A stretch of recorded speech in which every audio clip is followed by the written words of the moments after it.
Hello बच्चों।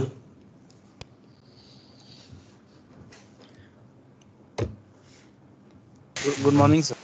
Good morning.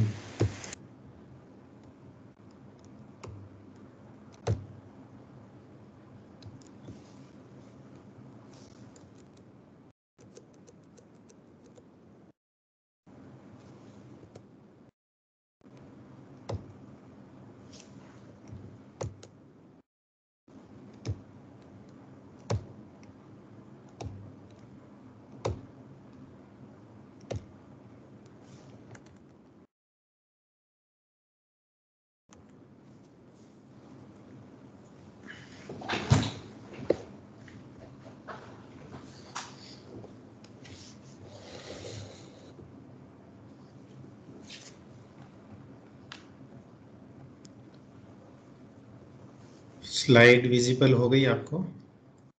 Yes sir. Okay, thank you. तो अभी तक जो किया उसका review, network layer design issues अपन ने डिस्कस किए थे। Store and forward packet switching क्या होती है वो अपन ने देख लिया, and what services provided by the network layer to the transport layer.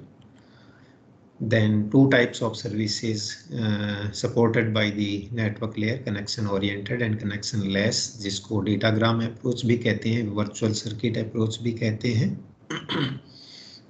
जिसके अंदर अपन ने राउटिंग टेबल जो है वो चेंज होती है किस केस के अंदर, अगर डेटाग्राम अप्रोच फॉलो करता है नेटवर्क लेयर, और कनेक्शन ओरिएंटेड के केस में वर्चुअल सर्किट्स कैसे बनते हैं वो अपन ने देख लिया था, दोनों को कंपैरिजन किया था।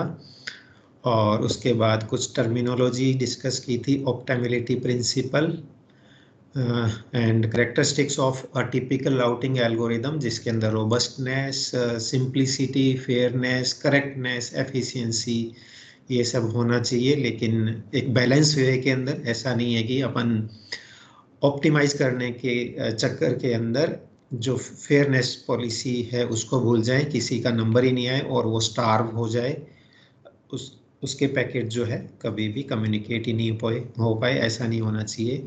सो बैलेंस बिठाना है by using the limited bandwidth and other resources. Then sink tree अपन ने देखा था, उसका एडवांटेज क्या है, वो सिंक ट्री के अंदर साइकिल नहीं होता है, और साइकिल नहीं होने का एडवांटेज ये है कि अपना पैकेट जो है इनफिनाइट लूप के अंदर नहीं जाएगा, so definitely it will be delivered to the destination through the sink tree. Then अपन ने शॉर्टेस्ट पाथ एल्गोरिदम जो है वो पढ़ा था by using Dijkstra approach.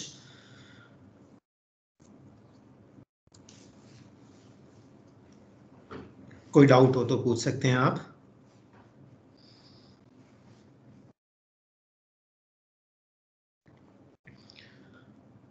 Otherwise एक बहुत ही लिमिटेड टाइम के अंदर इसको एक्सप्लेन कर लेते हैं।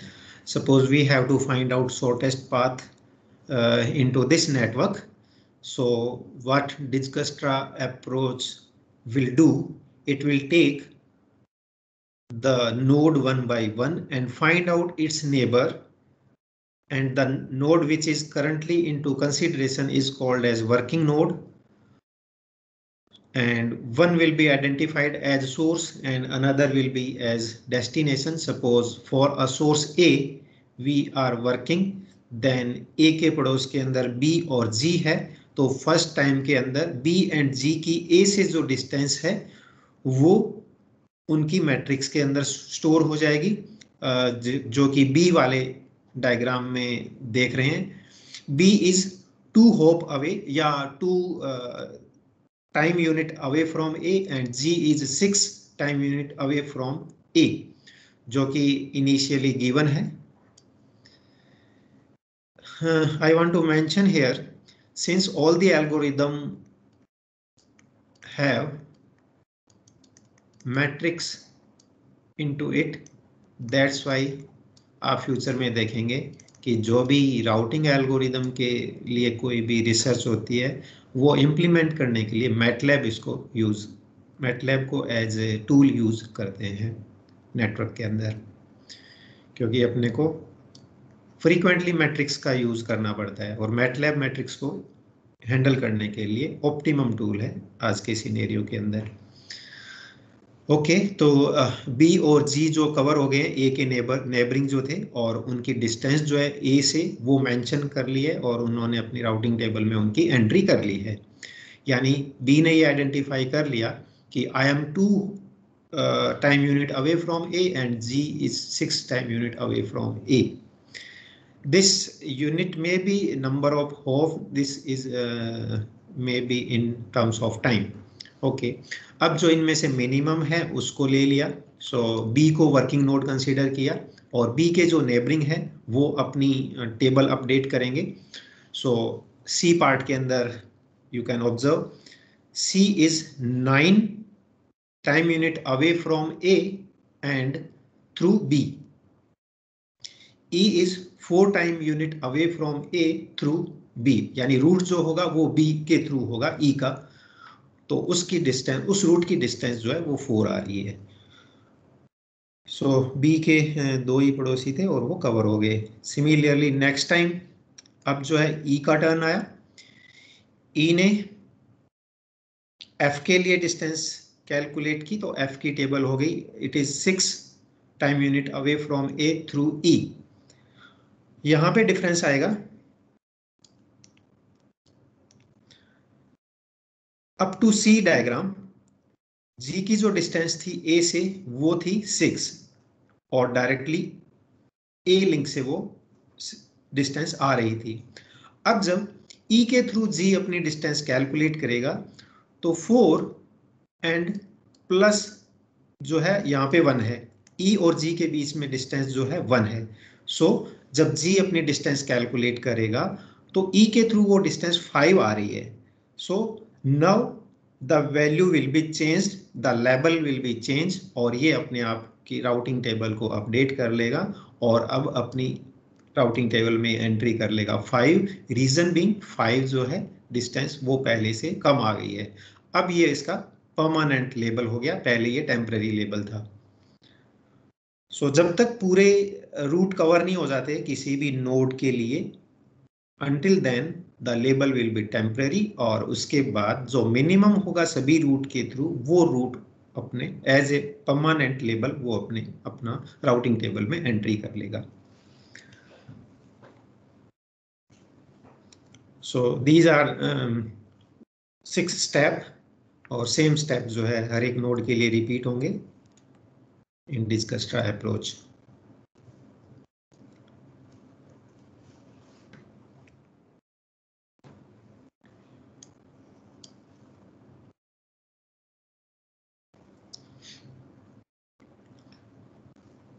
Next category or we can say type is flooding. Actually these are approaches, means in flooding what happen, as name suggests, every incoming packet is sent out on every outgoing line except the one it arrived on. हालांकि ये जो approach है वो बड़ी ही useless लग रही है, but in some scenario it is quite useful. अब यूजलेस क्यों है या क्यों ये नॉर्मली यूज नहीं होती, रीजन इसके डेफिनेशन में क्लियर है। It generate a huge number of duplicate packet. So the issue for flooding is how we can control the flood, how we can stop the flood or duplicate packet being received by any router. So for that purpose several remedy has been proposed by the researcher working into network, and one of them is hop count. Whenever a packet is generated, it assigned a value and that value is the longest path, the number of hop into the longest path from source to destination. मान लीजिए किसी source से destination के लिए 5 alternate path available है।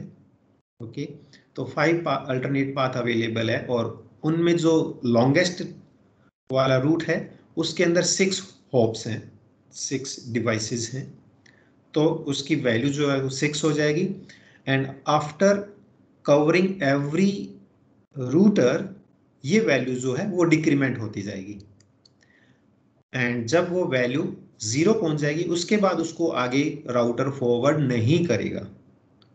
सो duplicacy और flood को रोकने का ये जो है एक वे है।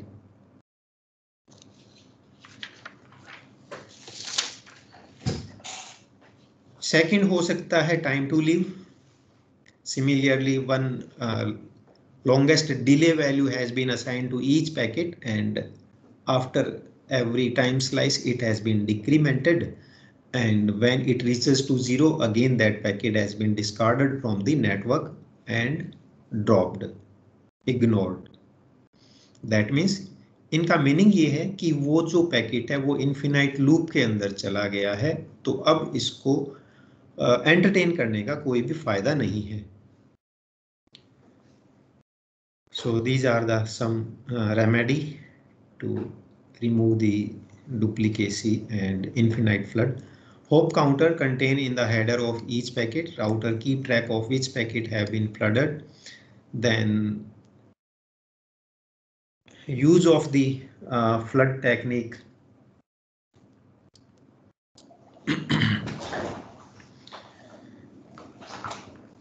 Means application of flooding. I am writing here.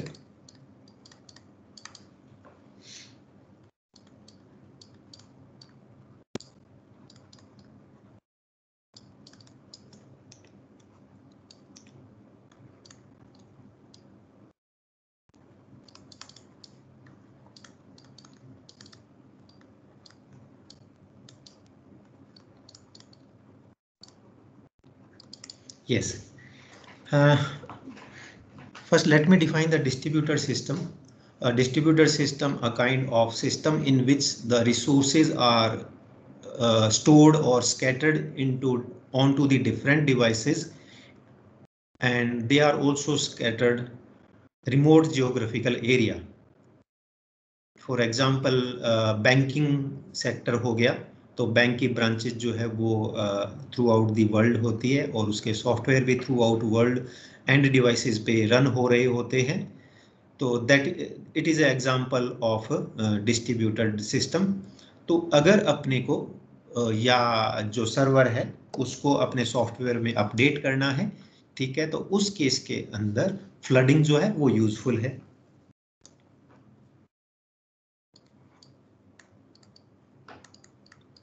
Then wireless network. Wireless network के अंदर भी अगर अपने को वाईफाई जो है डिवाइसेस को, एक्सेस पॉइंट को ये चेक करना है कि कौन कौन सी वाईफाई डिवाइसेस मेरे नेटवर्क के अंदर है, again it will flood the echo packet and find out which device is in its network. Then military और सिक्योरिटी के अंदर भी इसका यूज है।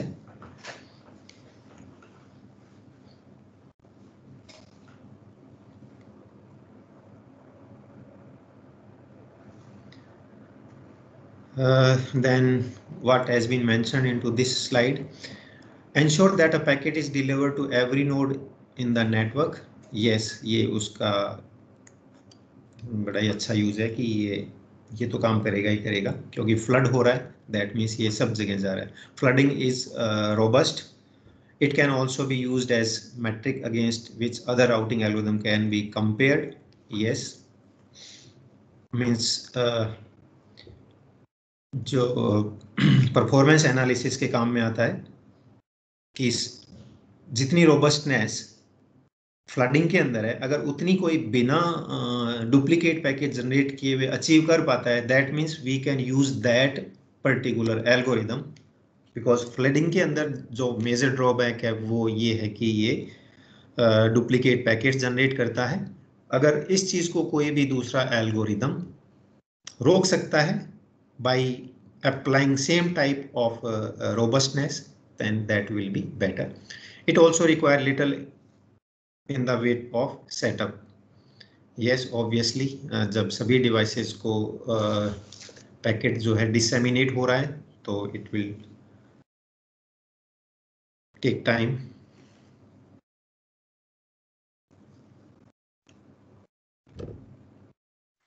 सर अगर फ्लडिंग वाले के लिए सर ऐसा नहीं कर सकते कि मतलब राउटिंग टेबल्स अगर हम लोग हर एक इंडिविजुअल नोड के लिए एक मेंटेन करते रहे सर, तो फिर उस तरीके से वो फ्लडिंग भी रुक जाएगी और इजियर भी हो जाएगा सेटअप वाला पूरा काम, अगर हम लोग लाइक इंडिविजुअल डिवाइस को एक राउटिंग टेबल प्रोवाइड कर दें तो। हाँ बिल्कुल, फ्लडिंग जो था वो प्रिमिटिव कॉन्सेप्ट था, तो उसके बाद जैसे जैसे प्रपोज किया एल्गोरिदम तो उसके बाद ये जो है राउटिंग टेबल का कॉन्सेप्ट आया है। ऑब्वियसली आप जो कह रहे हैं वो इसके बाद के कॉन्सेप्ट्स हैं, बट कुछ केस के अंदर फ्लडिंग जो है वो यूज़फुल है, जैसे कि अपन ने ये 2-3 एग्जांपल्स लिए हैं या इनके अलावा भी है, तो वहाँ पे अपने को राउटिंग टेबल को रेफर करने की रिक्वायरमेंट नहीं है, क्योंकि अपना मोटो है, ऑब्जेक्टिव है वो फ्लडिंग के थ्रू ही जो है कंप्लीट हो रहा है।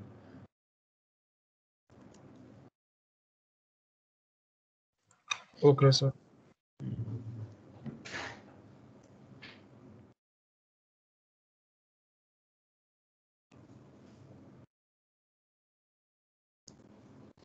अपन ने स्टार्टिंग में 2 कैटेगरी पढ़ी थी, static and dynamic routing algorithm. तो अभी तक जो अपन ने अप्रोच पढ़ी दोनों की दोनों, shortest path and the flooding, वो स्टैटिक की कैटेगरी में थी। However, there are several other algorithms are exist, but these were in your syllabus. So we had discussed those only. Now, distance vector routing algorithm. This approach is dynamic in nature. That means after a particular time slice, every router into the network update its routing table, depending based on the approach methodology which we are going to use, and we will discuss here. And it is called as distance vector routing. As name suggests, it use a vector for updation of the routing table, and that vector contain the distance, and distance may be in terms of number of hoop, in terms of delay,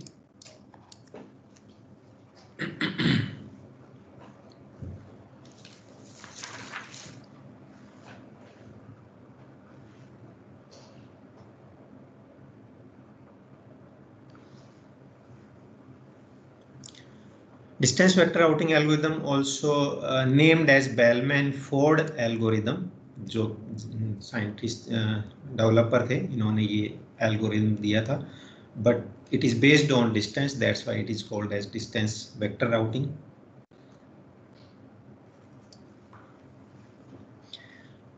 So what concept it uses? Each router maintain a routing table indexed by and containing one entry for each router in the network.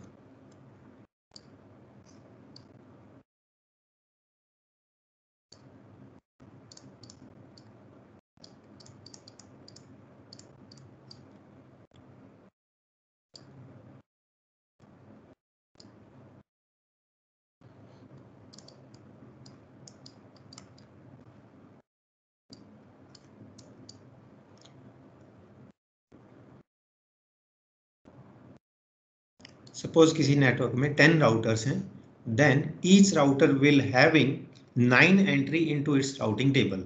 That means one distance vector for each router, every router contain into that network. So each router maintain a routing table indexed by and containing one entry for each router in the network. This entry has two parts: the preferred outgoing line to use for the destination and an estimated distance to that destination. Obviously ये सभी रखते हैं. These tables are updated by exchanging information. We will learn how they will exchange the information to each other. Bellman-Ford, they have given this algorithm. The router is assumed to know the distance to each of its neighbor. Yes, we also discuss this issue. Yes, through this example we will learn how distance vector routing algorithm works. Suppose this is a network. Network means do not assume that these are end devices. Network means these all are routers. We are not considering here end devices because end devices जो है इन router के under में आएगी, एक लैन का part होगी जो कि स्विच के थ्रू कनेक्टेड होगी. ये सपोज स्विच है, इसमें एंड डिवाइस है, ये अपनी एंड डिवाइस है, ये एंड डिवाइस है. अगर इन एंड डिवाइसेस को इस नेटवर्क से बाहर किसी से कम्युनिकेट करना है, in that case they will interact with this router I. Similarly यहाँ पे भी एक लैन होगा और इसको अपन लैन नाम दे रहे हैं and so on.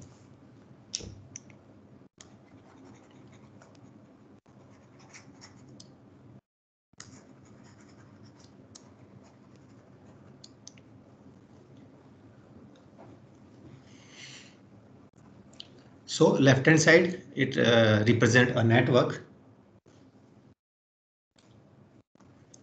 At the right hand side we have taken 4 routing table of A router, I router, H router and K router, and each routing table has the 2 field, and in 2 field all the routers names are mentioned A through L. Similarly I के अंदर भी A through L, and what the number represent? If you observe first routing table, A to A distance is 0, A to B is 12, A to C is 25, so on and so forth. So these are the understanding related to this routing table. Now question is how this routing table or these routing table is being updated at time to time. ये अपने को check करना है what concept they will use. We are taking into consideration the router J.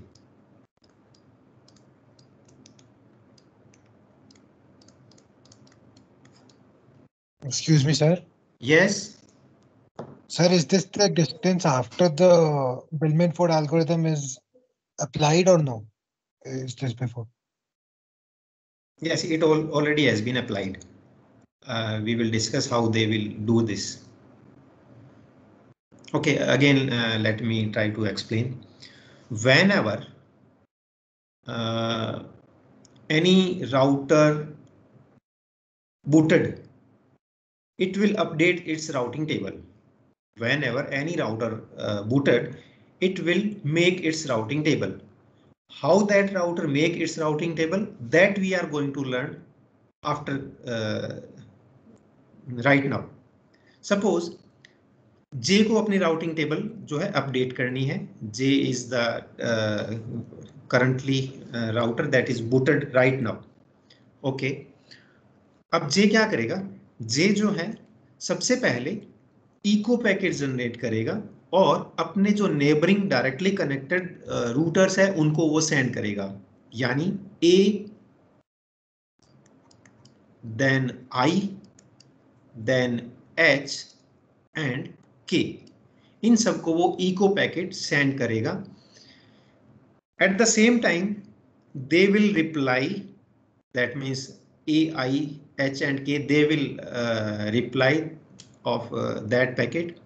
So जो आने और जाने में टाइम लगा उसके थ्रू J आइडेंटिफाई कर लेगा कि वो कितनी डिस्टेंस पे उसके पास है. डिस्टेंस मीन्स द डिले, कितने डिले पे वो है, तो डिले वो कैलकुलेट कर लेगा. कौन? J.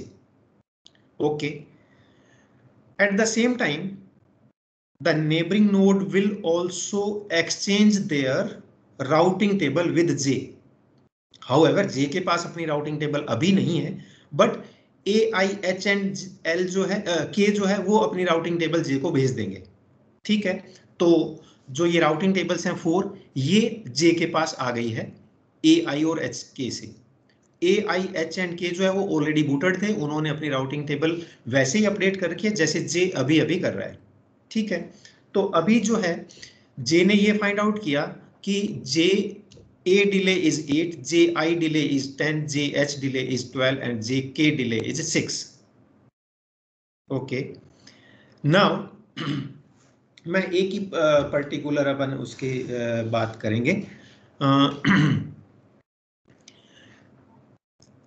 इनमें से जो है जो राउटिंग टेबल जो जे के पास आई वो इनमें से मिनिमम डिस्टेंस वाले को ले लेगा। फॉर अभी अपन एग्जांपल लेते हैं इनमें से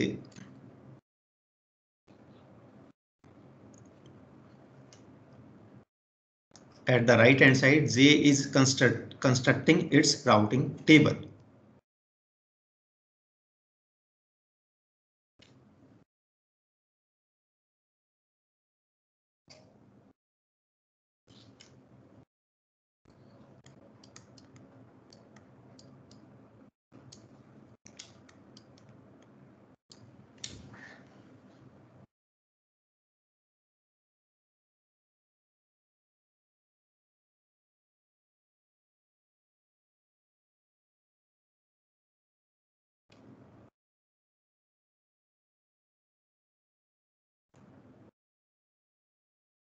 Let me arrange my statement.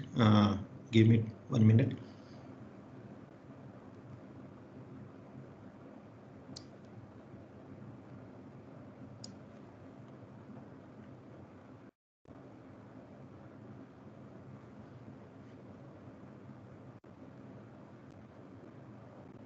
Yes, done. I am taking one example. That means how J will calculate the distance of G from itself. Same concept वो सभी के लिए अप्लाई करेगा। अभी जो है J और G के बीच में डिस्टेंस वो कैसे कैलकुलेट करेगा। अभी अभी अपन ने देखा कि J to A delay is 8, वो उसने कैसे फाइंड आउट किया। J ने सभी को इको मैसेज भेजा और उसका रिप्लाई आया तो उसने कैलकुलेट कर लिया these are the distances from its neighbouring node. Okay, now अपने को J to G कैलकुलेट करना है। अगर J A और G अपन फॉलो करते हैं then what will the distance A to G is 18 and J to A is 8. It becomes 26. Okay, और अगर JIG वाला रूट फॉलो करते हैं तो उस केस के अंदर 31 तो डिस्टेंस है I to G, ये वाला अपन ले रहे हैं 31, पहले अपन ने 18 लिया था। I से G की डिस्टेंस तो है 31 प्लस 10 जो कि J to I है, इट बिकम्स 41। और अगर अपन रूट फॉलो करते हैं JHG then 6 distance is H to G, okay 6, and JH distance is 12, so it becomes 18 and last जो अपने पास ऑप्शन अवेलेबल है J के G के थ्रू अगर अपन जाते हैं so 31 is K to G and plus 6 that is 37, so which one is minimum? 18 is minimum and it come through the JHJ route, so J ने अपनी राउटिंग टेबल अपडेट कर ली है और it will send the packet through H if it is made for G router. Now any doubt?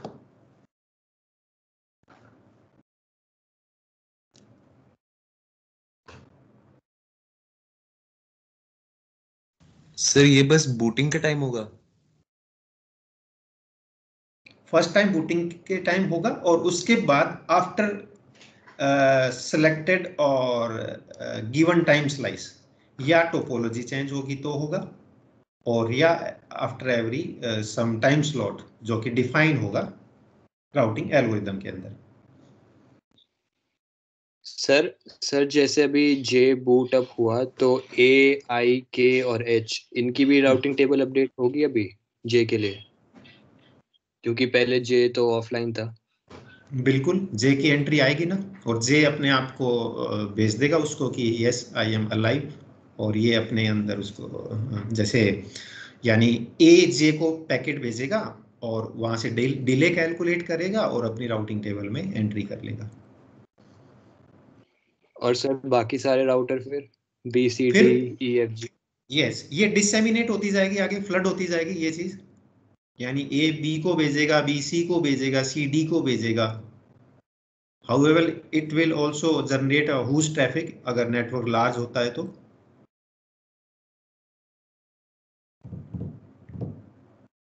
Sir delay का क्या significance है? Because delay तो sir change भी होती रह सकती है ना, अगर मूविंग है तो। मूविंग है तो अपन वाईफाई की बात नहीं कर रहे हैं, अपन वायर्ड नेटवर्क की बात कर रहे हैं अभी। Okay sir. और कोई डाउट बच्चों? सर बिल्कुल स्टार्टिंग में क्या होगा, मतलब जब सारे नेटवर्क्स ऑफलाइन है और पहला कोई सपोज ए ऑनलाइन आया, फिर बाकी सब ऑफलाइन है। एक ही राउटिंग टेबल में नल होगा। ओके, सबके लिए। नहीं, दूसरे है ही नहीं ना, उसके लिए तो वो एग्जिस्ट ही नहीं कर रहे, अगर वो बूटेड ही नहीं है तो कुछ भी नहीं होगा। और जैसे जैसे वो आते जाएंगे नेटवर्क के अंदर, आपस में कम्युनिकेशन होता रहेगा, तभी तो स्टार्टिंग में टाइम ज़्यादा लेता है ना। आप पैकेट ट्रेसर के अंदर भी देखते हो, अगर कोई राउटर आपने यूज़ किया है तो वो उसका इनेबल होने में थोड़ा सा टाइम लगता है, तो वो यही काम कर रहा होता है। सर जरूरी अगर नहीं। कोई हाँ, राउटर ऑफलाइन जाएगा तो अब सबके टेबल अपडेट होने पड़ेंगे क्या कि एक राउटर ऑफलाइन गया है? हाँ बिल्कुल होगा, और सबसे पहले जो ये ऑफलाइन डिटेक्ट करेगा उसके पास जाएगी इंफॉर्मेशन, और वो फिर उससे आगे जो है डिसेमिनेट होगी।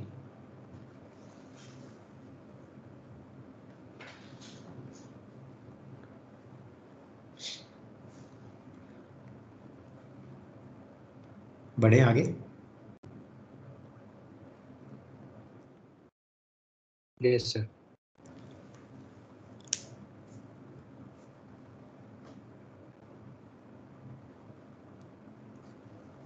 Okay, what we have done is called convergence.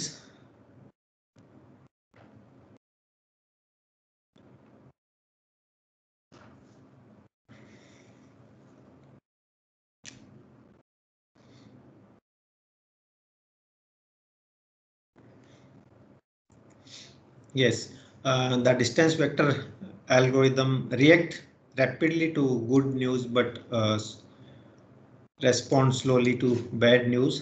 We will discuss in next slide how this statement we can prove. Okay, ये दोनों स्टेटमेंट अभी अपन डिस्कस करते हैं। और ऊपर वालों में इसने कहा a serious drawback in practice it converts to the correct answer, it may do so slowly. Yes, क्योंकि जैसे जैसे नेटवर्क ग्रो करेगा राउटिंग टेबल भी बढ़ेगी पर्टिकुलर रूटर की, और राउटिंग टेबल बढ़ेगी तो उसको एक्सचेंज करने के लिए लार्जर बैंडविड्थ की रिक्वायरमेंट होगी, और इस तरीके से जो है ये स्लो हो जाएगा। ओके, जो पिछले टू स्टेटमेंट्स है उनका मीनिंग अपन समझ रहे हैं, जो कि एक ड्रॉबैक है इस एल्गोरिदम का।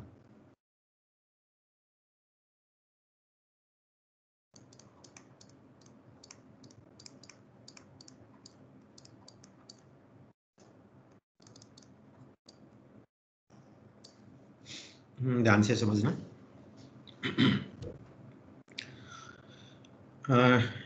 there are two types of sequential diagram. One is the left hand side we are going to discuss.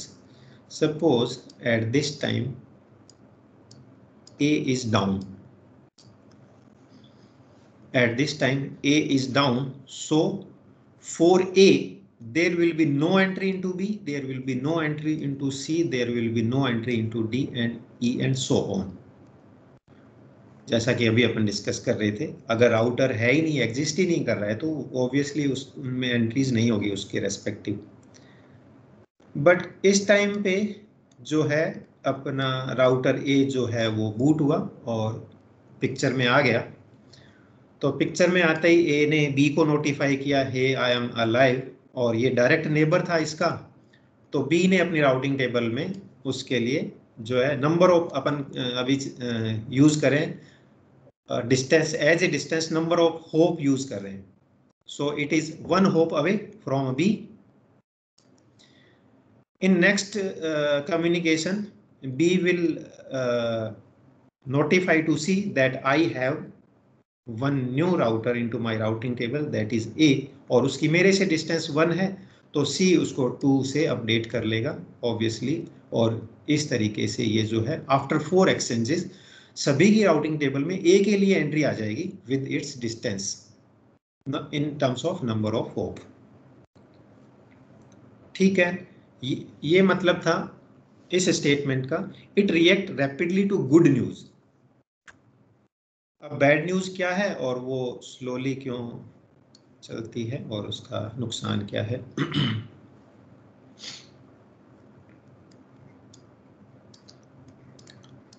अब अपन आते हैं राइट हैंड साइड वाले सीक्वेंशियल डायग्राम के अंदर, जिसके अंदर इनिशियली ये अप स्टेट में ए, तो 1 2 3 4 इनमें एंट्रीज होगी, यानी अपन यहाँ से अभी मूव कर रहे हैं। ओके, अभी ये यहाँ पे डाउन हो गया है ए, इस टाइम पे डाउन हो गया है ए। ऑब्वियसली बी इसको डिटेक्ट करेगा, बी डिटेक्ट करेगा कि ए इज डाउन, और डिटेक्ट करते ही बी के अंदर उसके लिए इन्फिनिटी जो है डिस्टेंस आ जाएगी। बट जब ये सी से राउटिंग टेबल एक्सचेंज करेगा, जब ये सी से राउटिंग टेबल एक्सचेंज करेगा, तो सी की राउटिंग टेबल में उसके लिए एंट्री है 2 डिस्टेंस। आई होप आप समझ पा रहे हैं, क्योंकि एक स्टेप समझ में आ गया तो बाद में समझ में आ जाएगा। बी को डिटेक्ट हुआ कि ए डाउन हो गया है, ठीक है, तो वो जब सी से राउटिंग टेबल एक्सचेंज करेगा तो सी की राउटिंग टेबल में उसको मिलेगा कि सी इज 2 होप अवे फ्रॉम ए, तो वो +1 कर लेगा, क्योंकि बी और सी के बीच में 1 होप की डिस्टेंस है, और अपनी राउटिंग टेबल अपडेट कर लेगा। ठीक है, तो ये उसने अपडेट कर ली।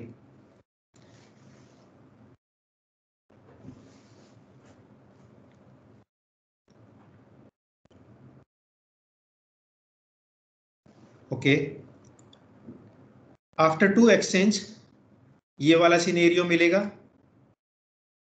एंड आफ्टर 3 एक्सचेंज ये वाला सिनेरियो मिलेगा, and so on and so fourth. जबकि ये सभी में से कोई भी राउटर जो है ए से कनेक्टेड ही नहीं है, यानी इन्होंने अपनी राउटिंग टेबल को अपडेट करने से पहले ये फाइंड आउट नहीं किया कि वेदर ए इज अलाइव और not according to working of distance vector algorithm. तो ये एक इशू था काउंट टू इन्फिनिटी प्रॉब्लम, जिसको रिमूव करने के लिए इस एल्गोरिदम ने कोई भी रेमेडी अभी तक नहीं दी है।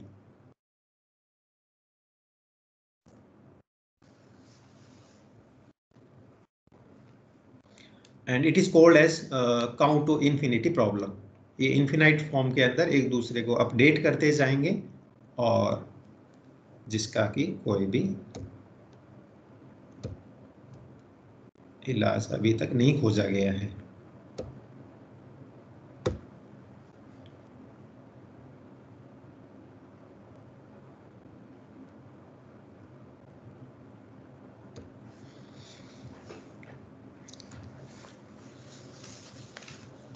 हाँ बच्चों, दोनों चीजें समझ में आ गई, count to infinity and DV algorithm. कोई डाउट हो तो पूछ लो।